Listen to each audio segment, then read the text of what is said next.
Two new people, so I just want to introduce myself. My name is Charles Small, and I'm the founding director of the Institute for the Study of Global Anti-Semitism and Policy, or ISGAP.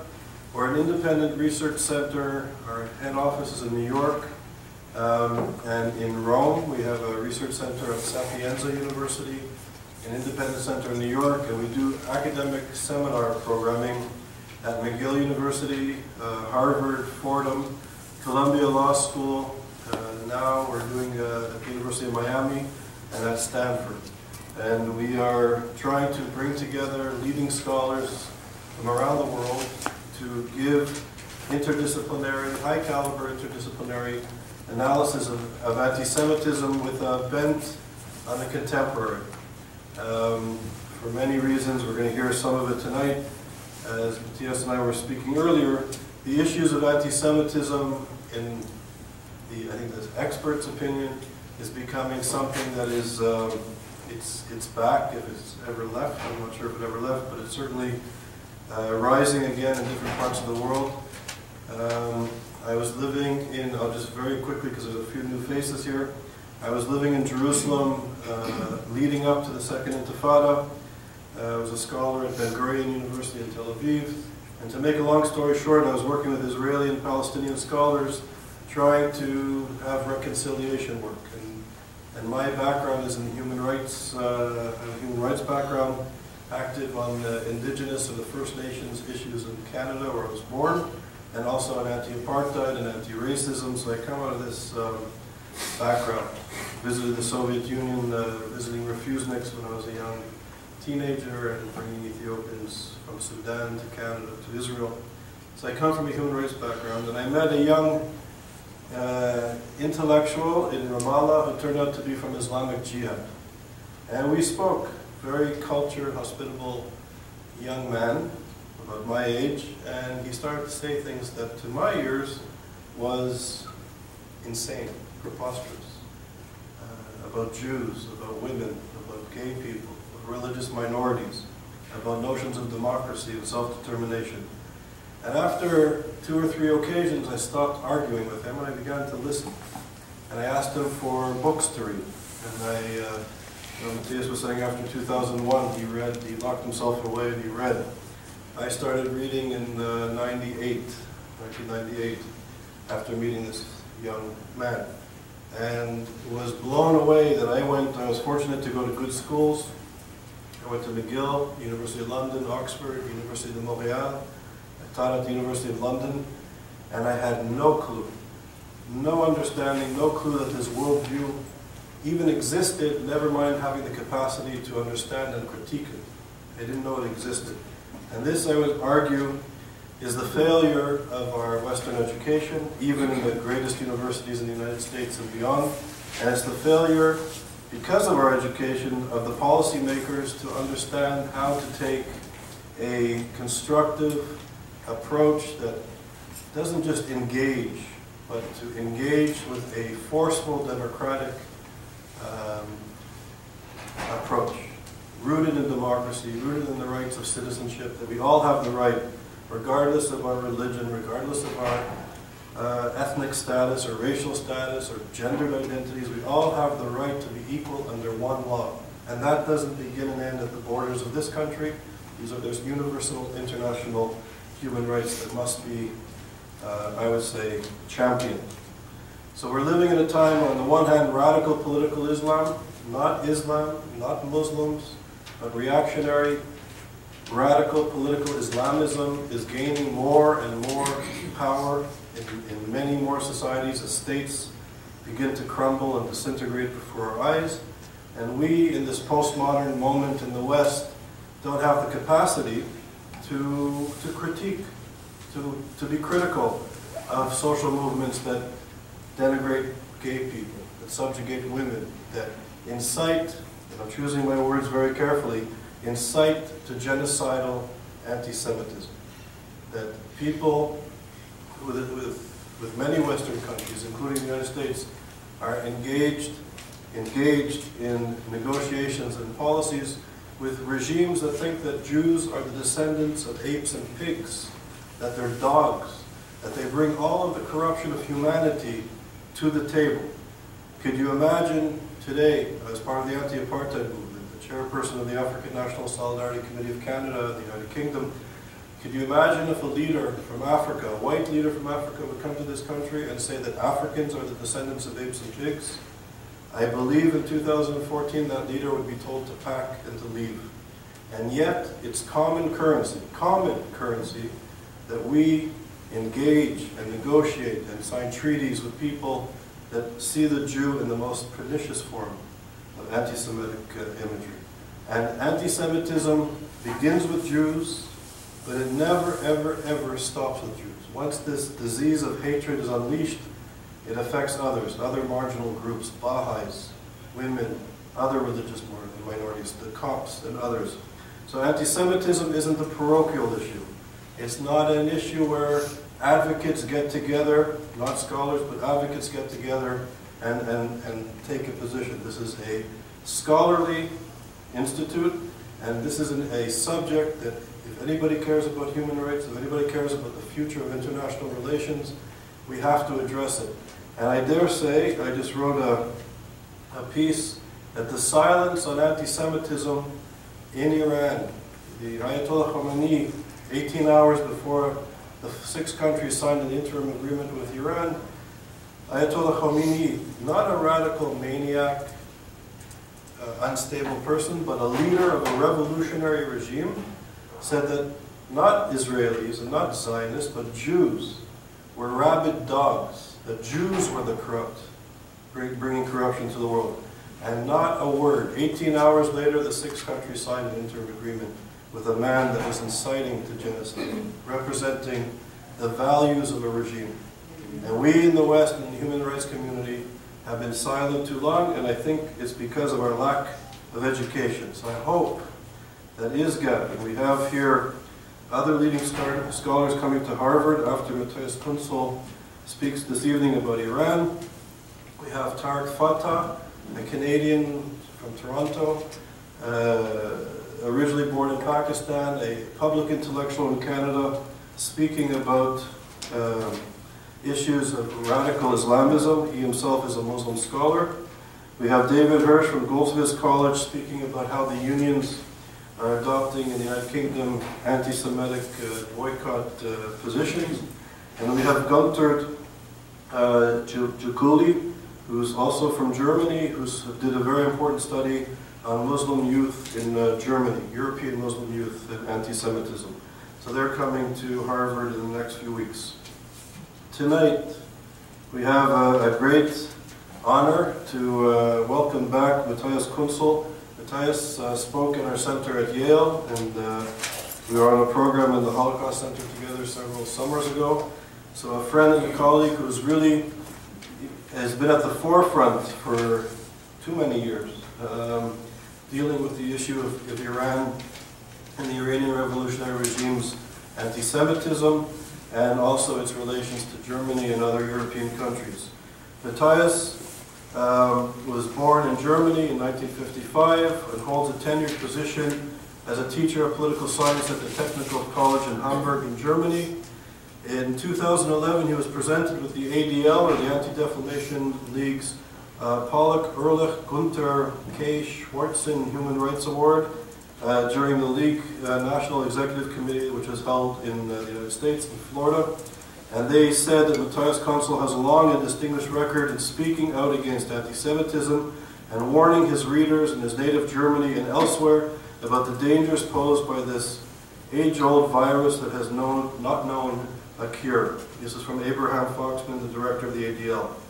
Kuntzel is an external research associate at the Vidal Sassoon Center for the Study of Anti-Semitism at Hebrew University. And until March of 2013, he served as a member of the board of directors of the German chapter of Scholars for Peace in the Middle East. He's a member of the German Council of Foreign Relations, and he's a member of the German Historians Association and of the Association for the Study of Middle East and African Studies, or ASMIA. In 2001, his research and writing focused mainly on anti-Semitism and anti-Semitism within Islamic thinking, contemporary Islamic thinking, Islamism and National Socialism, Iran, German and Western policies German and Western policy towards the Middle East and Iran. He's written widely. His articles have appeared in many journals and has been translated into more than 12 languages. He's published in the Wall Street Journal, the New Republic, the Journal of Foreign Affairs, the Weekly Standard, Telos, the Policy Review, the Jerusalem Post, Der Spiegel, Der Zeit, and the International Politik. Tonight, Matthias, his title of his talk is entitled The Roots of Iranian Antisemitism and Its Consequences. So, welcome, Matthias. Thank you very much, Charles. Thank you very much. I'm grateful that you took your time to get some information on this issue, and I hope we will have a vivid debate afterwards, because the topic of my talk, Iranian anti-Semitism, is controversial in at least two respects. Some will say that this is a topic of the past, connected to former Iranian President Mahmoud Ahmadinejad, but not to his successor. Hassan Rouhani, the new Iranian president, seems to be quite friendly towards the Jews and less hostile to Israel. Later in my talk, I will return to this objection. Others might say that there is and was no Iranian anti-Semitism in the first place. Why? Because even former President Mahmoud Ahmadinejad sent Rosh Hashanah greetings to the Jews every year and stated, quote, "We are friends with the Jewish people." His self-image is that of an ardent anti-Zionist, not that of an anti-Semite. In addition, Jews have lived in Iran for more than 2,000 years, and even today there are about 10,000 Jews in Iran. They represent the largest Jewish community in any Muslim country. Against this background, is there Iranian anti-Semitism at all? My answer is yes. Ahmadinejad's worldview was steeped in uncompromising anti-Semitism. Firstly, he invested the word Zionist with exactly the same meaning Hitler poured into Jew, the incarnation of evil. And so, instead of saying the Jews are conspiring to rule the world, he says 2,000 Zionists want to rule the world. Or the Zionists have for 60 years blackmailed all Western governments. Or the Zionists fund Western election propaganda and thus control their affairs. And that the Zionists were, among many other calamities, behind the mass murder in Norway, the 9/11 attacks, the Danish Muhammad cartoons, and the destruction of Iraq's Golden Mosque. Anyone who makes Jews, whether as Judas or as Zionists, responsible for all the ills of the world, is obviously driven by anti-Semitism. Secondly, Ahmadinejad proudly denied the Holocaust. Holocaust denial, however, is anti-Semitism at its peak. Whoever declares Auschwitz to be a myth implicitly portrays the Jews as the enemy of humankind, who for filthy lucre has been duping the rest of humanity for the past 70 years. Whoever talks of the so-called Holocaust suggests that over 90% of the world's media and university professorships are controlled by Jews and thereby cut off from the real truth. In this way, precisely the same sort of genocidal hatred gets incited that helped prepare the way for the Shoah. Every denial of the Holocaust thus tacitly contains an appeal to repeat it. Ahmadinejad's portrayal of the Shoah was neither new nor a personal obsession, but rather an intensification of themes long prominent in the Islamic Republic's ideological discourse. From the 1990s onward, Iran has gone further than any Arab country in hosting and officially endorsing Western Holocaust deniers who have been shunned in their home countries, such as Jürgen Graf, Wolfgang Fröhlich, and Frederick Töben. In 1989, President Mohammad Khatami grieved over the prosecution of French Holocaust denier Roger Garodi.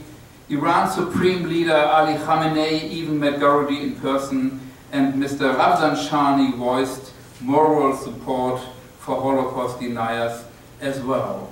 After December 2005, the new Iranian President Ahmadinejad placed, indeed, the denial of the Holocaust as the center of his rebel rousing. Now, the Iranian regime established exposure of the Holocaust myth as a new historiographical paradigm. The lie about the Holocaust became a regular topic of televised Friday sermons. Talk shows on public television featured a parade of historians mocking the fairy tale about the gas chambers. The Iranian state press agency developed into a platform for Holocaust deniers from all over the world. In December 2006, Iran's Foreign Minister Mottaki opened the infamous Holocaust Denier Conference. This conference was special because of its purpose. Previously, Holocaust deniers wanted to revise the past. With this conference, Iran wanted to shape the future.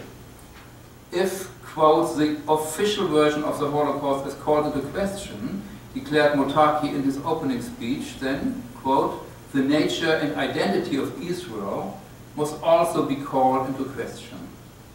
In his closing speech, Ahmadinejad promised the audience, quote, the life curve of the Zionist regime has begun its descent, and it is now on a downward slope towards its fall.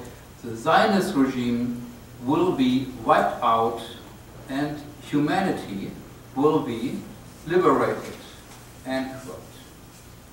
This sentiment, liberation through destruction, is the one for which the Holocaust historian Saul Friedlander coined the term redemptive anti-Semitism.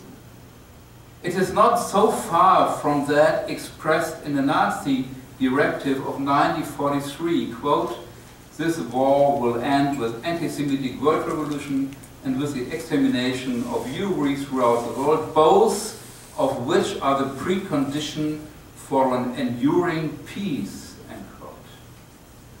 Ahmadinejad's hatred of Jews resembled Hitler's ideology in this respect. Both have an utopian element, just as Hitler's German peace required the extermination of the Jews, so the Iranian leadership's Islamic peace depends on the elimination of Israel.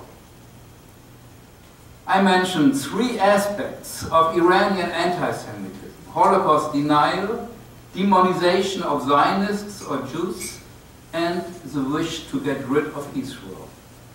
All three items are interwoven and belong together. They form what I call an ideological triangle. Anyone who accepts the reality of the Holocaust can't at the same time believe that the Jews are the rulers of the world. Anyone who accepts the Jews as they are instead of demonizing them can't call into question the fact of the Holocaust. Anyone who accepts Israel's right to secure existence must repudiate anti-Semitism. So, elimination of Israel, demonization of Jews, and Holocaust denial, if any of the three sides of this ideological triangle is absent, the whole structure collapses. So let me conclude my first point. The Iranian regime pretends to struggle against Zionism, not against the Jews. This anti-Zionism, however, is just a Trojan horse under the cover of which the Islamic Republic tries to make its redemptive anti-Semitism respectable. It is the Iranian leadership's special sense of mission, the mission to liberate the world, that propels them to propagate their blend of anti-Semitism and Holocaust denial all over the world via the United Nations, via satellite television channels, via the internet. I would like now to proceed to the second part of my speech, and that is about the roots of Iranian anti-Semitism. Many believe that Iranian anti-Semitism is caused by the Middle East conflict, but this is not true. No doubt Iranian anti-Semitism is whipped up by events in the Middle East. Its roots, however, are older than the state of Israel. The first root is a religious one, Islamic anti-Judaism. It is true that Jews and non-Jews share a history that goes back some 2,700 years in Iran. This does not mean, however, that Jews have enjoyed equality under the Shiite rule that began in 1501. On the contrary, in no other Islamic land were Jews so poorly treated and so brutally persecuted as in Persia. In AD 30, 400 Jews in Tabriz had their throats slashed. In AD 39, all the Jews of Mashhad were forced to convert to Islam. In 1910, following rumors of ritual murder, 6,000 Jews in Shiraz were robbed of all their possessions, 12 were killed and another 50 wounded. Quote, I do not know any more miserable, helpless and pitiful individuals on God's earth than the Yahudi in those countries, the Orientalist and voyager Arminius Vambery wrote in 1905 following his return from Persia. The poor Jew is despised, belabored and tortured. He is the poorest of the poor. This inhuman treatment has to do with a particularity of the Shiite image of the Jew that has no counterpart in Sunni Islam. Only the Shiite established a system of ritual purity which bears similarities to the attitude of Hindus towards the pariahs or untouchables. According to it, whoever is not Muslim is najas, or impure. All contact with najas is considered a sort of poisoning. The paranoid fear of infection provoked periodic excesses and led to the development of a particular Shiite code of conduct, which especially affected Jews, since unlike the Iranian Christians and the small Zoroastrian community, the Jewish minority was present throughout the country. Its members had to live in ghettos and were not permitted to go out when it rained or snowed in order to prevent their impurity from spreading and coming into contact with Muslims.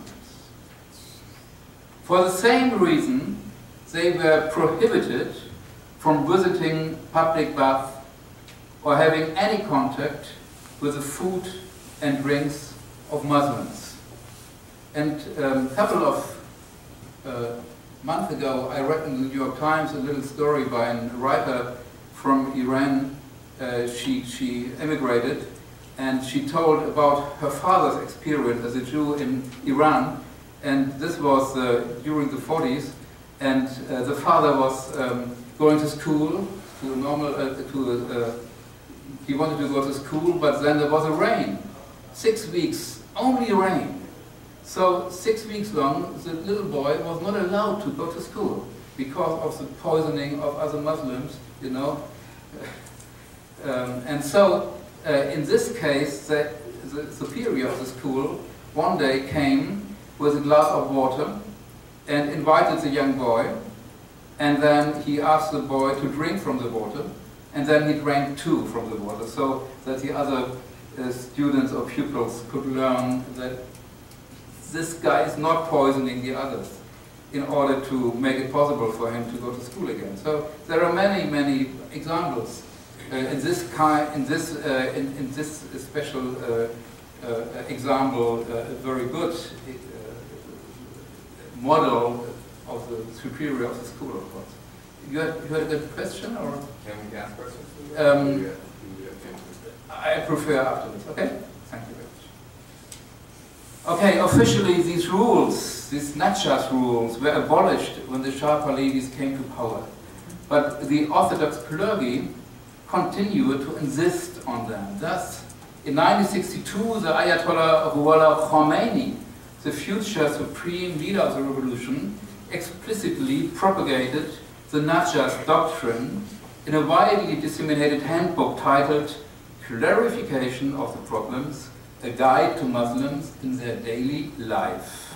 And I quote from this guidance, "There are 11 things which make unclean," he noted: urine, feces, sperm, carrion, blood, dog, pig, unbeliever, wine, beer, and the sweat of a camel which eats unclean things. In a gloss on number 8, unbeliever, he adds, quote, "The entire body of the unbeliever is unclean. Even his hair and nails and body moistures are unclean." End quote. There is, however, some hope. Quote, "When a non-Muslim man or woman is converted to Islam, their body, saliva, nasal secretions, and sweat are ritually clean. If, however, the clothes were in contact with their sweaty body before their conversion, these remain unclean." End quote. So this is a kind of unbelievable lunacy. There is a second root of Iranian anti-Semitism, and that is Nazi propaganda. During the Second World War, European anti-Semitism ideology was brought to Tehran in the Farsi language via a Berlin-based shortwave propaganda radio station called Radio Zesen. In German, Zesen, in English we would pronounce it Season. Zesen is a little town in the south of Berlin where all those shortwave installations were located. This is a well-established, though rarely mentioned, fact.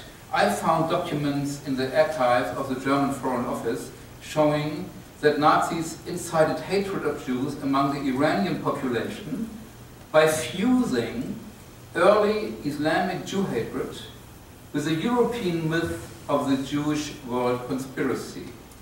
Let me quote the recommendations that Erwin Ettel, the German ambassador to Tehran, sent to the Foreign Office in Berlin in a letter of February 1941. Quote, "The way to directly connect with Shiite ideas is through the treatment of the Jewish question, which the Muslims perceives in religious terms, and which precisely for this reason makes him susceptible to National Socialism on religious grounds. A way to foster this anti-Jewish development would be to highlight Muhammad's struggle against the Jews in ancient times and that of the Führer in modern times," he advised the Foreign Office. Additionally, by identifying the British with the Jews, an exceptionally effective anti-English propaganda campaign can be conducted among the Shiite people. Mr. Ettel, the ambassador, even picked out the appropriate Quranic passages, such as Surah 5, verse 82. Quote, "Truly, you will find that the most implacable of men in their enmity to the faithful are the Jews and the pagans." And the final sentence of chapter 2 of Mein Kampf, which says, quote, "In resisting the Jew, I do the work of the Lord," end quote. By successfully bringing the country's clergy under the sway of German propaganda, we can win over broad layers of the popular masses, Ettel wrote in February 1941. And there are various testimonies from the period that indicate that these broadcasts were widely heard. Iranian author Amir Sheheltan wrote that it was common for passers-by to stand on the sidewalks at the entrance of the tea houses in Tehran listening to Radio Zesen broadcasts on the progress the German army. He wrote, quote, "These broadcasts inspired the fantasy of the masses on the street. Each German victory represented a defeat of the colonial powers, the Soviet Union and Great Britain, which they applauded." Radio Cesen thus contributed to growing numbers of Persians viewing Jews and Zionists through the anti-Semitic perspective of the Germans. Among the regular listeners to Nazi Germany's radio propaganda was Ruhollah Khomeini, the founder of Islamism in Iran, which brings me to the third root, Khomeini's anti-Semitism. During the reigns of Reza Shah and his son Mohammad Reza Shah from 1925 till 1979, Iranian Jews enjoyed political equality, cultural autonomy, and also an increasing level of economic security. Nonetheless, even if unofficial, Judeophobia continued to exist. From 1963, Khomeini, the most important opponent of the Shah, recognized the mobilizing power of anti-Semitism and exploited it himself. "I know that you do not want Iran to be under the boot of the Jews," he cried out to his supporters in April 1963. In the same year, he called the Shah a Jew in disguise and accused him of taking orders from Israel. The response was enormous. Khomeini had found his theme. Khomeini's biographer Amir Tahiri writes, quote, "The Ayatollah was by now convinced that the central political theme of contemporary life was an elaborate and highly complex conspiracy by the Jews who controlled everything to emasculate Islam and dominate the world thanks to the natural wealth of the Muslim nations. From this point on, hatred of Jews, both in its atavistic Shiite form and in the form of modern anti-Semitism, would remain a central component of the Islamist ideology of Iran. After the Six-Day War of 1967, the anti-Semitic agitation, which did not differentiate between Jews and Israelis, intensified. Quote, "It was the Jews who first established anti-Islamic propaganda and engaged in various stratagems. As you can see, this activity continues down to the present," Khomeini wrote in 1970 in his main work, Islamic Government. "The Jews wish to establish Jewish domination throughout the world," he continued.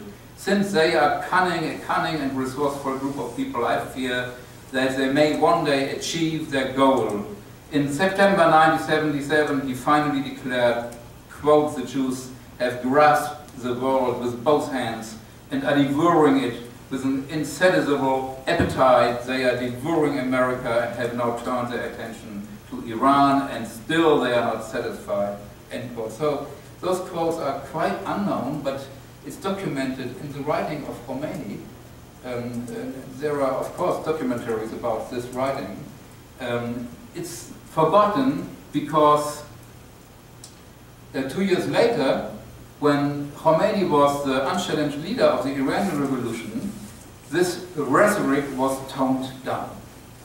When he won this revolution, he couldn't ignore neither the signs of submission given by the Jewish community in Iran, nor the precept of tolerance laid down in the Quran.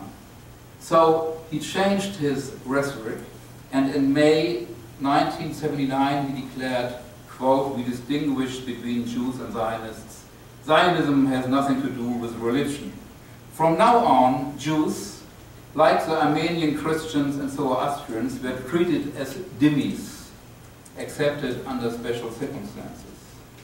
The fundamental anti-Semitism, however, was left unchanged.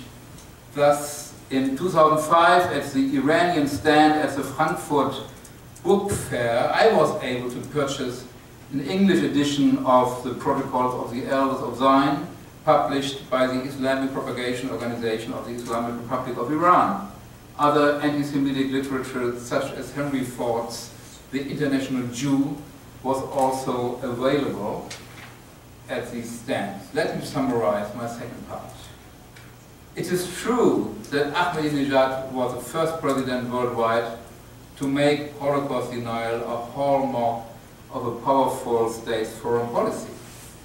Anti-Semitism, however, is an inherent component of Khomeini's ideology, which itself is deeply rooted in Islamic anti-Judaism as well as European anti-Semitism. But in September 2013, the new foreign minister of Iran, Mohammad Javad Zarif, wished Happy Rosh Hashanah on his English language Twitter account to Christine Pelosi, the daughter of the Representative Nancy Pelosi of California. Christine responded, "Thanks. The new year would be even sweeter if you would end Iran's Holocaust denial, sir." To which Mr. Zarif responded, "Iran never denied it. The man who was perceived to be denying it is now gone. Happy New Year." And this brings me to my third point. What changed after Iran's new president, Hassan Rouhani, took power in August 2013? Let us take a closer look at Mr. Zarif's words. He claims Iran never denied the Holocaust. This denial of the denial is, of course, utterly misleading, as we have seen. Iran was the first and only country in the world to make Holocaust denial a central matter of foreign policy. Mr. Zarif's second claim, the man who was perceived to be denying it is now gone, is partly true, since Mahmoud Ahmadinejad is fortunately no longer president. But what about Ali Khamenei, the supreme leader of the Islamic Revolution, who has also ridiculed, quote, the myth of the massacre of Jews known as the Holocaust? It is true, on the one hand, that the tone of Holocaust denial has changed since Rouhani and Zarif entered office. Previously, denial of the Holocaust was a leitmotif of Iran's foreign policy. Today, it is still an undisputed part of Iran's state ideology, but is no longer the centerpiece of its public diplomacy. On the other hand, even the internationally presentable Rouhani is still far from acknowledging the real scope and nature of the Holocaust. Asked, for example, whether the Holocaust was real, Iran's new president responded, "I'm not an historian, I'm a politician." But to pretend that the facts of the Holocaust are a matter of serious historical dispute and available only for historians is a classic rhetorical evasion. Later, Rouhani maintained that, quote, a group of Jewish people had been killed by the Nazis during the Second World War. But again, Holocaust deniers commonly acknowledged that Jews were killed, while insisting that the number of Jewish victims was relatively small and that a systematic effort to wipe them out did not take place. The mainstream thinking among Iran's rulers is even worse. They leave no doubt that the complete denial of the Holocaust is an essential part of Iran's state ideology. Foreign Minister Zarif's Twitter that Iran never denied it was met with a wave of angry protests. Let me quote the chief editor of the newspaper Kayan, which is considered to be the mouthpiece of Iran's supreme leader. Quote, "The Holocaust is nothing but a myth created by the Zionists. There is not a shred of doubt that the story of the Holocaust is false." He added that in this respect, Ahmadinejad still deserves praise. There have not only been relevant statements in favor of Holocaust denial, but also symbolic acts. Some examples. Only recently, Khamenei, the supreme leader, honored Roger Golody, the famous French Holocaust denier. An internet journal close to the Iranian leadership published an exhibition of so-called fake pictures of the Holocaust. Fast News, the official state news agency, launched a condemnation of the UNESCO-based Aladdin project, which provides information about the Holocaust in Arabic and Persian language. This project Farsi news states, is fulfilling the goals of the Zionists. Its purpose is to persuade Muslim countries to recognize the Zionist fabricated narrative about the Holocaust. So we can conclude that the tone of Holocaust denial may have changed, but that its substance has not. But what about the rants against international Zionism? Have they at least vanished? Not at all. Hassan Rouhani referred at his first press conference in August 2013 to unspecified warmongering pressure groups. He accused those warmongering pressure groups of confusing the White House at the behest of an unidentified country in order to sabotage the negotiations about Iran's nuclear program. Guess which country he meant. Let me quote the new Iranian president. Unfortunately, a pressure group in the US, which is a warmongering group and is against constructive talks, is pursuing the interest of a foreign country and mostly receives its orders from that foreign country. The interests of one foreign country and one group have been imposed on the members of the United States Congress. And we can see that even the interests of the United States are not considered in such actions. Of course, there are many United Nations Security Council resolutions about the Iranian nuclear program which were adopted unanimously and with the consent of all the veto-holding powers. The whole world wanted Iran to stop its weapon-related nuclear enterprise. Rouhani, however, blames one country, Israel, for pulling the strings against the interests of the American people. He accuses Israel of giving orders to the Israel lobby in the United States, not for the sake of peace, but for the sake of war, not in order to foster constructive talks, but in order to prevent successful negotiations, not in favor of the American people, but against American interests. The Jews are our misfortune was a battle cry of the German anti-Semitic pamphlet Der Stürmer, which helped to pave the road to Auschwitz. Israel, the warmongering Jew, is our misfortune. This is the gist of Rouhani's remarks at his first press conference. You might recall the 1994 bombing of a Jewish charities office in Argentina that killed 85 people and injured 300, a crime obviously instigated by the Iranian leadership. The sole reason for this crime was the fact that the state of Argentina did not want to continue its nuclear cooperation with Iran, who, however, was to blame and to punish for Argentina's independent decision? The Jewish scapegoat. Who else? And this Argentine example illustrates that the anti-Jewish paranoid pattern contains a call to kill. If the Jews of Argentina are responsible for the government's decision, you have to kill them in revenge. If Israel is responsible for incitement and war, you have to wipe it out in order to secure peace in the world. We must therefore once again conclude that Hossein Rouhani in this respect too certainly differs from Ahmadinejad in tone, but not in substance. Rouhani has abandoned the most excessive anti-Semitic ranting and replaced it with somewhat more sober anti-Semitic ranting. Does this constitute an improvement? Yes, it does. And at the same time, no, it does not. For there is a disturbing tendency in the West to be satisfied or even relieved with everything less radical than Ahmadinejad.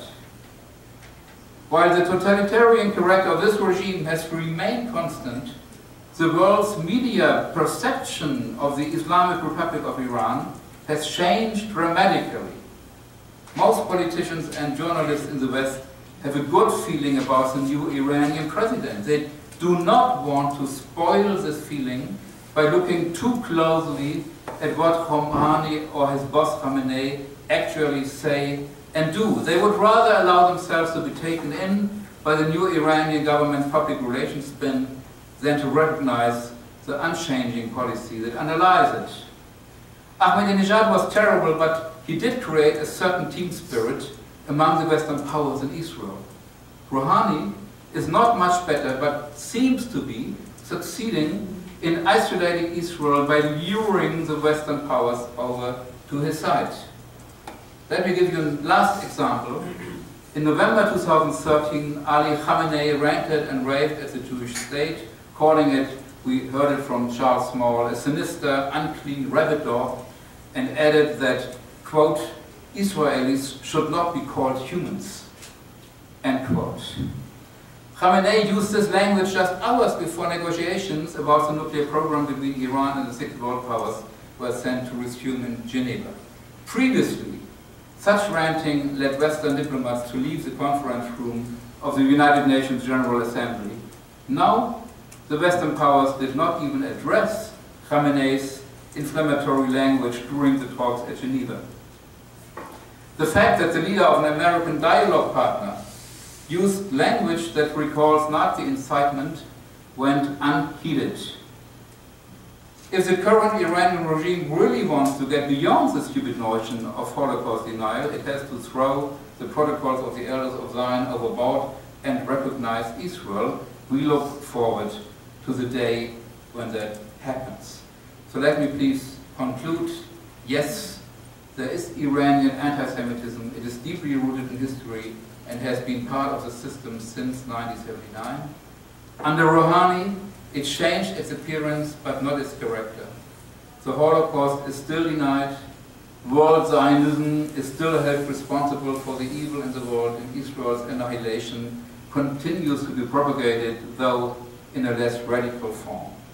The West, however, shares the delusionary hope that Iran's essential change already took place or became possible with Rouhani. History shows the consequences of failing to take what anti-Semites say literally. It shows where the flight into illusion eventually leads to total war. That is what we must bear in mind and what we must prevent. So I thank you very much for your patience and attention.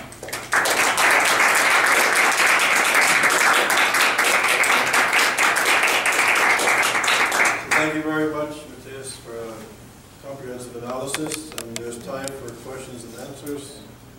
So, you had a question first? Go ahead. So I had a couple of questions, I guess, I sort of wanted to interrupt in the middle, where I noticed you didn't specifically mention the whole idea of the people as far as the sort of the najis or the unclean. Was there a reason that you sort of maybe not mentioned it specifically about the regular sort of the rulings of these clergies, you know, about the book of the people of the book where Jews would be considered? Okay, you know, the people of the book in the Quran. This is in the Sunni Islam common, but I wanted to put emphasis on the specifics of the Shiite ideology. And they also, of course, have this Quranic sentences, but in addition, this kind of Najjas doctrine, which you don't find in other Muslim countries or, you know, in the Sunni world. And I, for myself, think it is rooted in the Zoroastrian ideology, which was the main religion before the Islamic faith came to Iran. And this Zoroastrian kind of thinking makes a big difference between good and the bad, you know, Ahriman, the bad part, and then the good part. And we also have it in India, you know, with the Hariyas, which must be touched and so on and so forth. So there are some specific reasons why in this part of the world it was possible to add to the dhimmi notion of the Quran something special and something specific. And that is the thing I wanted to explain. Yes, the second is just, I noticed maybe you didn't mention specifically the creation and the development of the state of Israel as one of the sort of the roots of this anti-Semitism. Would you consider that at all, or is that just sort of an implicit thing? Well, you know, this is a good question, a very good question. Normally, if you see Israel and Iran, there is no reason to be angry at each other. There is no common border. So you have no fight over borders. There is no Iranian refugee problem, you know, nothing like that. The opposite is true. The Iranians don't like the Arabs. There is a kind of racism against the Arabs, you can say. And so it's really something, and we have the history of living together of Jews and Muslims since long, long times. And we have quite good experiences during the time of the Shah. It was not only, you know, it's a kind of propaganda to say, well, the Israelis, they made the security for the Shah and so on and so forth. But when the Shah made his reform project on, you know, the liberation of the peasants in it was Cold Revolution, in the 1963, you had a lot of new independent peasants, and they needed a way to water their fields in a modern way. And since the climate conditions in Israel are very similar to the climate conditions in Iran, there was a big exchange. So many farmers went to Israel to learn from the methods of watering the fields and came back, and Israelis went to Iran to show them what is the best way to deal with the problem. So there was a kind of connection which was very useful. So you don't have all these reasons which you have, of course, with the Palestinian Arabs or with the Egyptian Arabs. You don't have those conditions in the case of Iran. So the question is, what is the reason why this regime is so hostile towards Israel? And there I would say the anti-Semitic aspect, both aspects, the anti-Judaism, the Islamic faith, and also the Nazi propaganda, which was directed against Zionism, of course. The British were pro-Jewish because they supported the Zionist enterprise, and the Americans were disguised Jews, you know. All these propaganda which came into this country via the radio broadcast, of course acceptable for all these illiterate masses of Iran. This is the main reason, in my opinion. I thought a couple of times you went over the top in your rhetoric and used phraseology that seemed to stigmatize Iran and Shia Islam. Now, the first case is one that came up again in connection with the last question, the discussion of nachas and related things. I believe you called this incomprehensible lunacy. Well, one does not have to look to Zoroastrians or to India to look for parallels and for more likely sources. There is, after all, the history of the Jewish ritual impurity laws, which are in the Jewish Bible and which certainly influenced early Islam in some ways, presumably in the dietary prohibitions, for example. So such things that we call incomprehensible lunacy are, all over the book of Leviticus and places like that, where you have to wash after you touch anything, any insect, could be a thing, and so forth. So this ritual impurity thing is very widespread in cultures all over the world, and it's not something about morally evil in the Jewish ritual law, but it's about impurity, menstruating women and unclean animals and carrion and corpses and so forth, many of the categories that you listed. So it seems to me that this is more likely in origin, and indeed some of the same prohibitions are used in many religious communities to limit contact with those outside the group. In Orthodox Judaism today, for example, very traditional Orthodox Jews, not all Orthodox Jews, but the more pietistic ones, want only pas Yisrael, only bread that has been baked by Jewish people, eaten by such a Jew, and not all foodstuffs, but wine. There were other prohibitions about the Gentile. Excuse me, this is not a lecture on halachic Judaism. Yeah, no, I get your question. So I'm saying the same things exist there. Okay. And also it seemed to me you went over the top in criticizing Rouhani when he was discussing the objections by American Jews and Israel and those who have one foot in each perhaps, against negotiation with Iran, as I think, widely in the American press, it was known that there was very strong lobbying and that there were threats that Israel would attack and desired that the United States should do that sooner rather than later as we negotiate. Oh, thank you very much. Thanks a lot. It's very important. Thank you very much. I use the word lunacy only in connection to this quote by Khomeini, with a camel, with a sweat of a, converted or not converted. And this is, it was not meant the whole ideology, but in this special wording which I quoted from Khomeini, for me it sounds like lunacy, yes. But I don't want to be over the top. I want to be as accurate as possible. And so, can you tell me another example where so-called uncleans are not allowed to go onto the streets when it rains or snows? Are there other examples for this extreme code of conduct? I would like to learn, from you, if you have other examples in the world that a special kind of people are not allowed to go to the streets when it rains.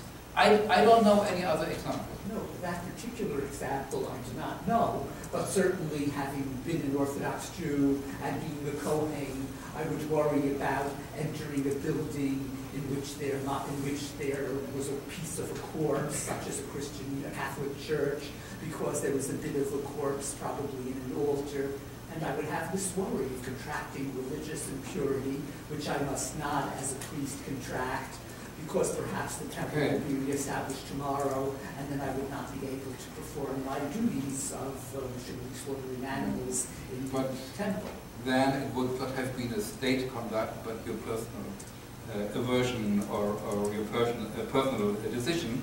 And I also think, I don't want to be over the top.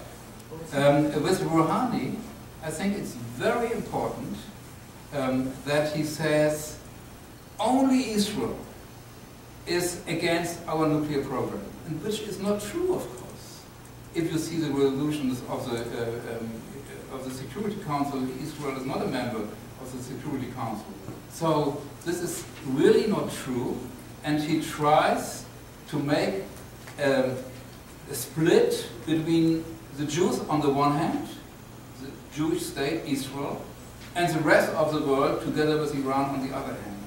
And this is, of course, a kind of blaming one special kind of people for unrest, for doing things which are anti-American, for creating war atmosphere, for preventing peace. And this is a very old anti-Semitic diatribe that Jews are always eager to instigate war. You find it in the protocols of the Elders of Zion, and you find it in very, many examples of anti-Semitic literature. Okay. Again, thank you for your question. I'll just say, as a scholar of anti-Semitism studies and of racism, I find it staggering that you could compare some of the examples that Professor Kuntzel just outlined to us on the restrictions of, in this case, of Jewish people and others, i.e. not going out when there's rain, to perhaps the private baking needs of a small portion of the Jewish community. And the key that Professor Kuntzel said, there is a tremendous difference between religious observance in the private sphere and public policy.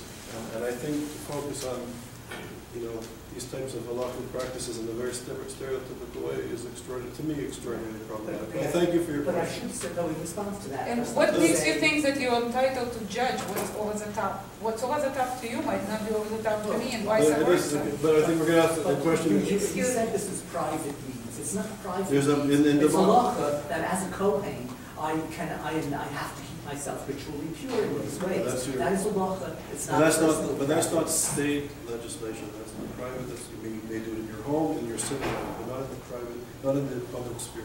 There's a big difference between states controlling public policy of public space and you doing what you want to do or you don't want to do in your private Yeah, they do space. not recognize the distinction. between I would religion like and to state. bring a light note to all of this conversation because Purim is coming up. And remember that Esther was married to a Persian king. His name was Ahasuerus. So we did have close relations.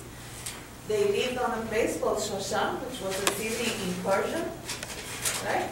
So there are strong relations. Why don't we try by facts and history to bring that we actually have close relations and we are not against what we are related. Hebrew and Farsi are related as languages. So we can bring certain things and, you know, on a way with a little humor and with a little lightness. Because if we are too harsh, then they are going to get harsher. But if we go to find some sort of a point that we have in common, that we had connections that go back in history thousands of years, not only 7 or 5 or 800 years, then maybe they will change their perspective, because otherwise this lunacy, it's never going to end. And probably you had seen that there is a new movement in Belgium that, you know, a young leader that wants to imply Sharia law in Belgium and said today they do not have enough because they are only 20%, but he guarantees that in 20 years it's going to be all over Europe. So on a way, with knowledge, we can counterbalance, you know, all this lunacy. And thank you for the opportunity. Okay. Just one note, thank you very much.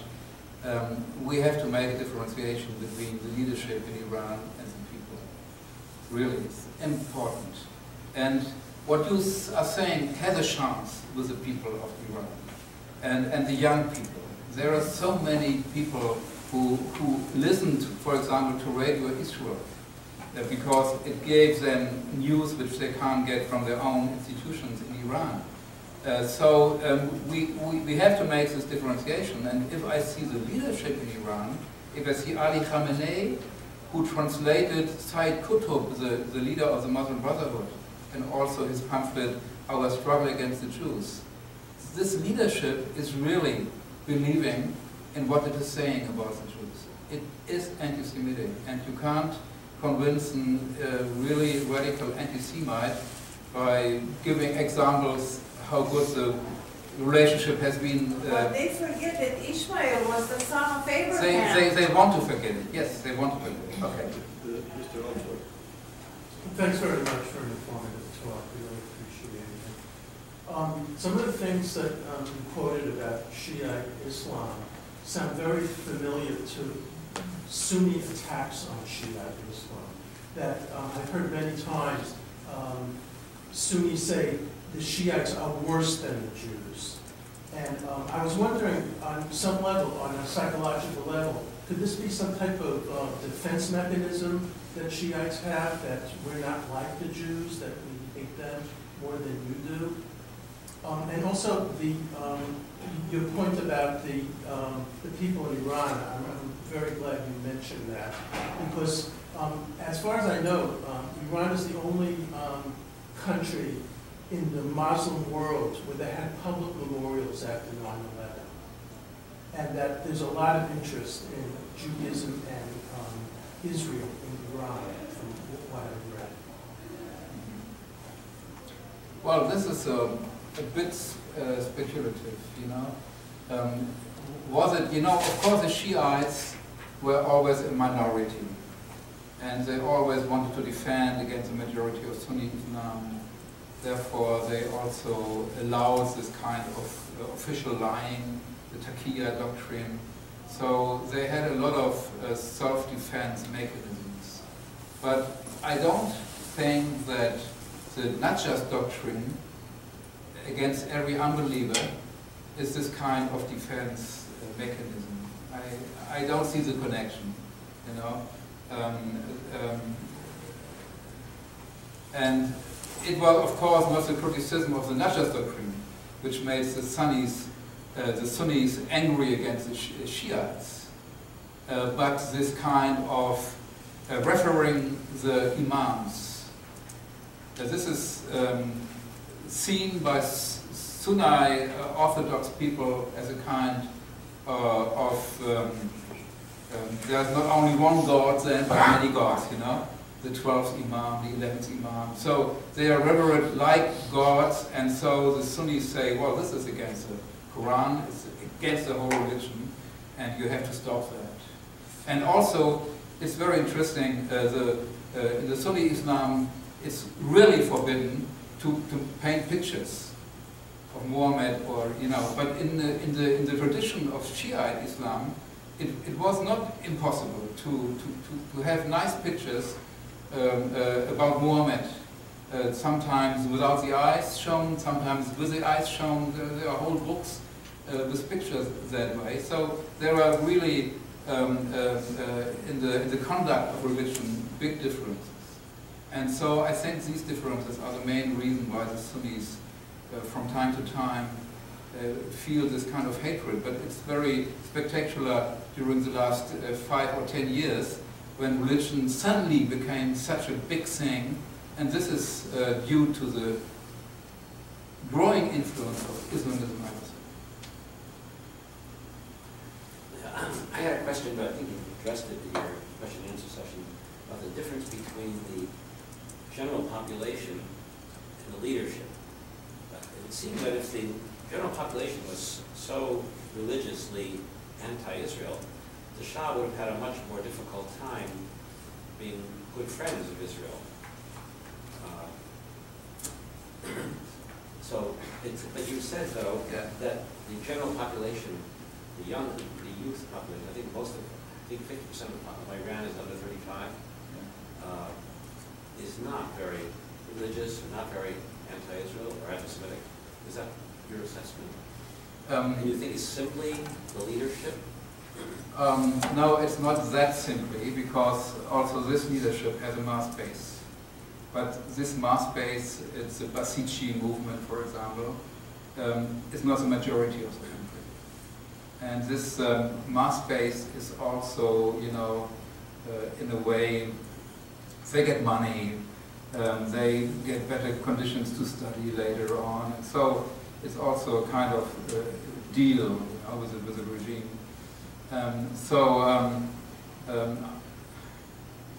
It's very interesting what you are saying about the Shah and Israel during those years. You have to recognize that during the years of 1978, 1977, so when the crisis evolved that toppled then the Shah, it was not a religious country at that time. The mosques were empty. It was not a place Iranian population liked very much, because they always thought that the clergy is, you know, lazy and not worth anything, and so on and so forth. And so the revolution was made from 3 quarters: the nationalists, the successors of Mossadegh and others, then the left wings, the Tudeh party, and Khomeini and his special teaching. But he was not the real leader. It was very open. It was very open who will succeed within those, you know, kind of coalition. And then the nationalist leaders went to Khomeini and said, well, you should be our leader. And then the Tudeh party tried to defend Khomeini until the last minute, and after that they were forbidden too. So this whole revolution against the Shah was not mainly a religious revolution. And we have to see the coalition character of the whole event. And only afterwards, also when Iraq attacked Iran in the year 1979 at November, it started. This was very, very good for Khomeini, because under the circumstances of war, he was able to really make his rule secure. And this was the time when he also founded the Basiji movement and the Revolutionary Guards in order to have his own, you know, SS guards. And so, you know, what Khomeini said about the Shah, that he is a Jew, and you know, this played no role at all later on in the year 1977 or 1978. I don't think so. Do you think if the revolution that sort of began to stir in 2003 had succeeded and the Khomeini regime had been overthrown, do you think that the population would be rooted in traditional anti-Israel or anti-Jewish Islamic thinking, or they would be less religious and friendly to Israel as they were under the Shah? Or is it just honestly, I don't know. There are, of course, no opinion polls which we can trust on. It's just a speculation. And what I hear is that Radio Israel is very, very successful in Iran. And we had some slogans at demonstrations in 2009 and 2010 which attacked this concentration of the regime against Israel and so on and so forth. And you know, there is I think at the time being, there is no other Muslim country in the world where the Muslim religion is so much hated than in Iran, because the people got to know this kind of Islamism. And I have a friend, he's in Germany, his brother is in Iran, and he told this little story. You know, in Iran they have the taxis for, you know, 7 or 8 people at the same time. And there was one fellow, he was very high, you know, and the head was beneath the car, how you call it? Roof. Right. And so when there was a hole in the street, the car makes this kind of thing, and his head topped against the roof all the time. And every time he made one curse. It was called Nasrallah. And then the next hole, Nasrallah. The next hole, Nasrallah. And what was meant? Nasrallah is the leader of the Hezbollah in Lebanon. And so he wanted to say, the state gives all the money to this idiot instead of repairing roads. So this kind of popular hatred against this priority of the regime is there. But if it's also a kind of pro-Israel position, I would doubt, because of course the education programs and so on, they work on their own time. So I have another question, and it's about your case against the difference between anti-Semitism and anti-Zionism in Iran. So I think, if I'm not mistaken, there is a Jewish representative in the Iranian parliament, the Islamic parliament, right? So that sort of brings this sort of cognitive dissonance where, on one hand, you say the regime is this much against sort of the Jews, and I think you sort of use the word Jew and let's say Zionist, which I think the Iranians usually use, very much interchangeably, right? Is there something like internally that somehow they are okay with Jews, and that that maybe you didn't completely reflect, or is that something that, I don't know, can you explain this sort of behavior, I guess, from this week? Well, it's true. There is one representative of the 3 accepted religions, one Zoroastrian, one Christian from the Armenians, and one Jew sitting in the parliament, a guaranteed seat.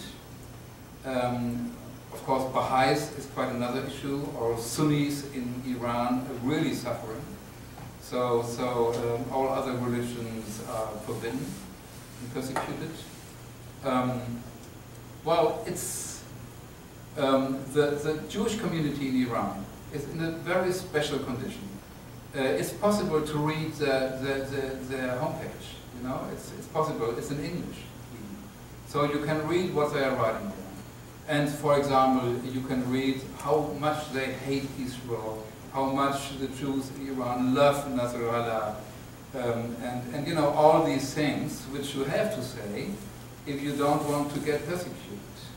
So it's a sad story, and because they are bowing, of course, to every command of the leadership, and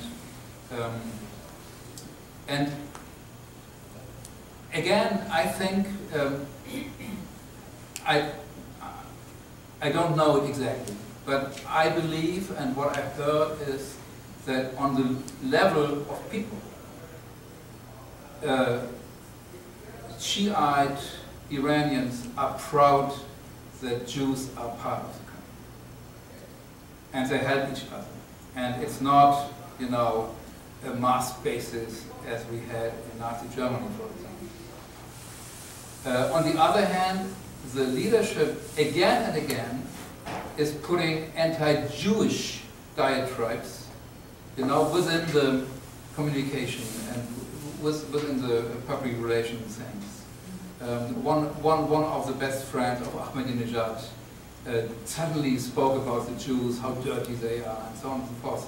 So the situation of the Jews is always unsecured, and they always get this feeling, well, they are welcome and they are not welcome.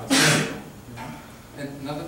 So, I mean, I guess just continuing with that, you don't, I guess, as an argument against sort of the difference between the Jews and the Zionists, which are again, that I think when you sort of keep on bringing up the point that the Iranian regime talks about the Jews, I think most of the time they're talking about, or maybe all of the time, they're talking about the Zionists, this sort of ideology in their mind that this other country sort of espouses, that it's not specifically about the Jews, where, as you said, the residents... There are always some exceptions.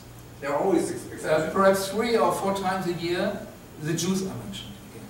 You know, you are right, regularly, the Zionists are mentioned. Sure, but so that's the argument that their issues are not specifically towards the Jewish people, but that it's against some political ideology. Right. And sort of making these two equivalent, isn't that sort of being a little bit deceitful, or is that sort of the way that they are truly are, that they are? It's sort of a implicit sayings against the Jews when they just say Zionists, or is it that really they don't have any issues with Jews? Well, it's only the Zionists or Zionism as an ideology.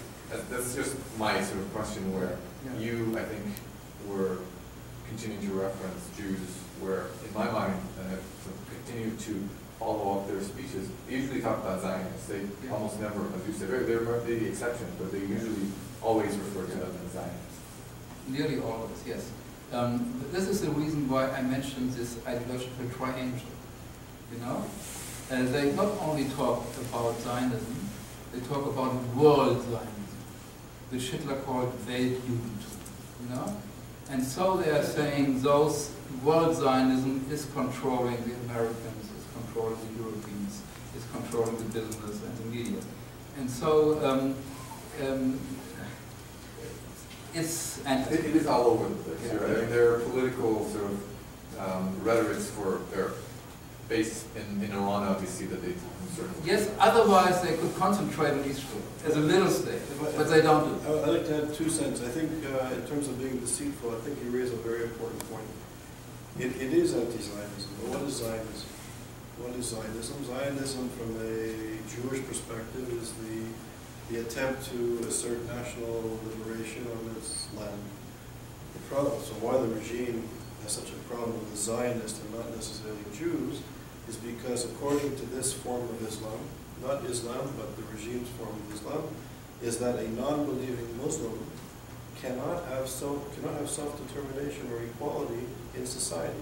They have to be dhimmi, they have to be lower than the Muslim. Jews, through the national liberation of their land, refuse to live as second-class citizens. So from an Iranian perspective, from an Islamist perspective, not necessarily from a Muslim perspective, but from an Islamist perspective, Israel, it's not the 1967 boundaries, not 1948. If Israel ceded all of its land and said, well, we'll keep Tel Aviv as a city-state, it wouldn't be enough, because the Jews would have equality in that space, and that goes against the regime's ideology. So you can play the game that it's Zionism or it's not anti-Semitism, it's not against Jews, but really it is ultimately, you can't see the other as equal. And the Jews, through the state of Israel, are the only other that have some form of equality, if you should say, because they're the only others with self-determination in the Islamic world.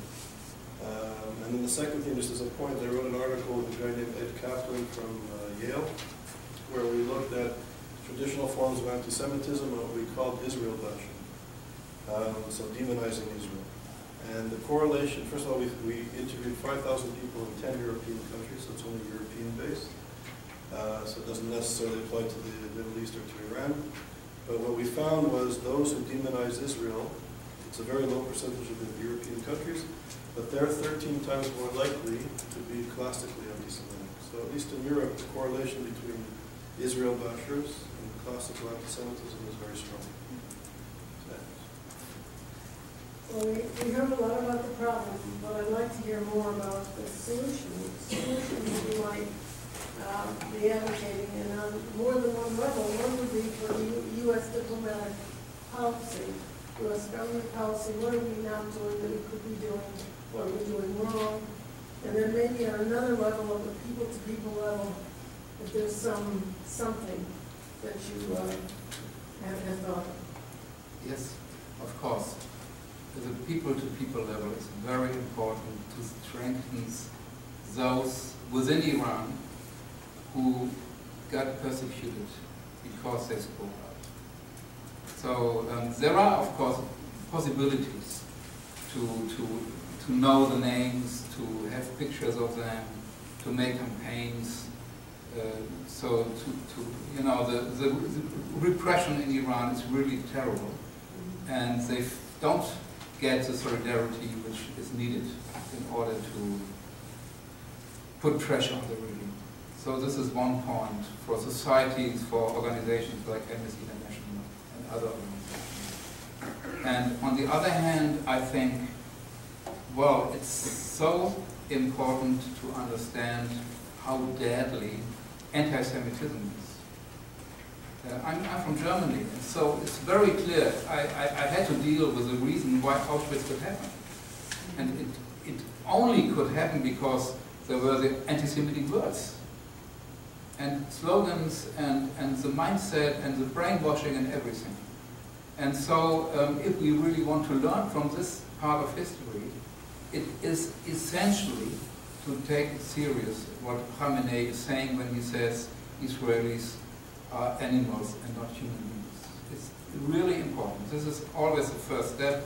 Then they can be killed without sorrow, you know? Just animals. And so what I miss is the outcry of the world. Also of the United States, of course. There was a press conference in the White House. They were asked if they mentioned in the talks of Geneva this scandal, and they answered, no, we did not mention it. And so this is a start. It's considered to be normal that you can call Jews non-humans. And so this is the danger, I think. And at the time being, it's really very, very frustrating for the Iranians who want to change the regime to see how, you know, so-called responsible governments are currying favor to the new Iranian leadership. And so it's necessary to go to the public, to write letters to the editors of newspapers and so on and so forth in order to make clear that we shouldn't believe in wishful thinking. It's necessary to see the facts and confront the fiction. It's very interesting to study the history of appeasement, the psychology of appeasement. And this is a European problem, you know. Winston Churchill wrote a very good book. He made 6 books about the Second World War. And the first book is mainly about the period of appeasement policies in Europe. It's very interesting because we have the similar conditions. During the 30s, people recalled the First World War. And of course they didn't want to have a next war. Today, Americans recall the war of Iraq and Afghanistan. They don't want to have another war. So this is pretty similar. And then the second point is, in the moment Chamberlain decided to engage Hitler for a peace project, all the reporting about what happened within Germany stopped. The London Times was an appeasement paper, and most of the dailies were appeasement papers. Why? Because they have to sell the papers. The people liked the idea that there is a great solution, peaceful solution. So the editors said, well, let's write down what the people like to read. And so only a very, very few newspapers and journals in Britain at that time opposed this kind of reporting, appeasement reporting. And so it's very, very necessary today to recall those period of appeasement in order to see the danger. You know, it's so natural that you want to appease. We are all friendly people, and if, you know, my mother appeased myself when I was a baby, I like it. Sure. So this is just human. But the policy of appeasement is something completely different. And so I think this is important to study the history and to try to learn from history. So we have time for one more question. Does anyone have a question? I don't have a question, but I have a comment on what you made. You said you observed that the White House press conference, no comment was made about speech against Jews, and it was taken as for granted. It used to be the same thing in the United States when comments were made about blacks. When I was a child, or my parents' generation, that was the norm in large areas of the United States. Comments were made and no one batted an eyelash. And it led to repression, and one thing does lead to another. People do have to be aware and stand up for what's right. Yeah. Okay. That's a good way to end the lecture. Okay. Okay, so on behalf of everybody here at the test, thank you very much for an important lecture.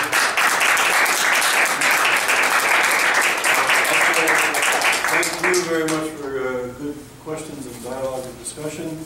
Please, on the 1st of April, we have Tarek Fatah from Toronto, who's a very entertaining, insightful public intellectual. He'll be here. So please feel free to come and tell people about it, and hope to see you on April the 5th. So, if someone likes to see my homepage with many articles on Iranian English language, I can give my name. And also, I want to thank Sherry very much for all your help in publicizing the event.